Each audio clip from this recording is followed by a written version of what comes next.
Mabuhay, this is Bob from Love Beyond the Sea. Did I marry the right Filipina back in 2015? Well, we've been married for those 7+ years. We've been through the usual difficulties and complications that all couples have. There are some distinctions with a Westerner and a Filipina. I hope you will follow here on Love Beyond the Sea, whether it's TikTok, YouTube, or now Rumble, because I just want to share my story to help other men who are thinking, are they ever going to be able to find a wife, a good woman? Maybe they haven't thought about going overseas. Well, I hadn't either.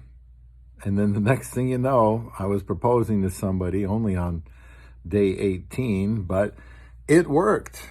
Got married very fast. Was I very lucky? Did I buy my wife? Well, you have to watch my videos and find out. We're still married, so I like to think something is going right. But did I marry the right one? You might be thinking, excuse me, I never cough until I turn on this camera to do a video. But you know what? I'm not starting over. So the right one, does that mean there's only one? Does that mean she's my soulmate to the exclusion of anyone else? I personally don't think so. I don't think you have to sweat bullets about whether you're marrying the very right one or only one. I think there could be thousands of women, if you extend your search to other countries, who would definitely marry you. And I picked my wife. I proposed to her early. She said, yes, if you come and see me. So I did, and we got married, and the rest has been, building our marriage. The right one, I just want you to look at that term, the right one. Who is the right one? Do you have to be married for 10 or 20 years to conclude that you married the right one? I'm not sure, because whoever you marry, I think it's best to look at it that they're the right one from that time on, and every single day in the marriage has to be lived with the idea that this is the one I'm going to make sure I'm with for the rest of my life. So I'm always discouraging being too picky. And I'm always trying to encourage being realistic with who you are looking for. Just find somebody that will marry you. Find somebody that has the worldview that you can live with. It's your worldview, or you can tolerate their worldview. But be realistic. Do whatever you can to keep that marriage together. Be sociable. Be friendly. Be unselfish.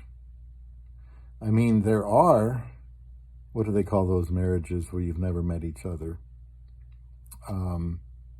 Where they're set up ahead of time. I can't think of the term. You're going to marry this person. That's just the way we're doing it. I can't think of the term, but you know what I mean. And those apparently have a higher success rate than where we have our choice. I think sometimes we make poor choices, and maybe one of the reasons we make poor choices is because we're looking for a little bit more than we should, a little bit more towards perfection than we should. Just pick somebody that will marry you, devote yourself to them, and you may find out they will devote themselves to you. So I don't advocate having, a list of 30 things, and if every box is checked, that's going to be the right person, because you know what? I don't believe that necessarily means they would be the right person if they checked off every single box. I think it has more to do with the man being the right person for his wife, being the right person for any woman, but then also being the right person for his wife. So you have to take time to learn about her, understand her, what makes her tick, what bothers her, understand her great need to help her family, And if you've never looked into this sort of thing before, the mindset of a woman from the Philippines, again, please subscribe here to Love Beyond the Sea. I'm very open about what I've learned. I'm not trying to pull the wool over anybody's eyes. I want them to know the good, the bad, the ugly, to know what makes a difference. That's what I try to share. You know, I've had to adapt a lot since I got married. So that's part of staying married, is adaptation. Being unselfish. Don't control. Be forgiving.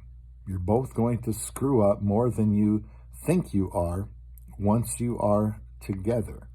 So I don't personally care if she's from Mars or where she's from. There are certain traits and behaviors that help make a marriage last, and I think that can happen with an age gap, with a woman from another country.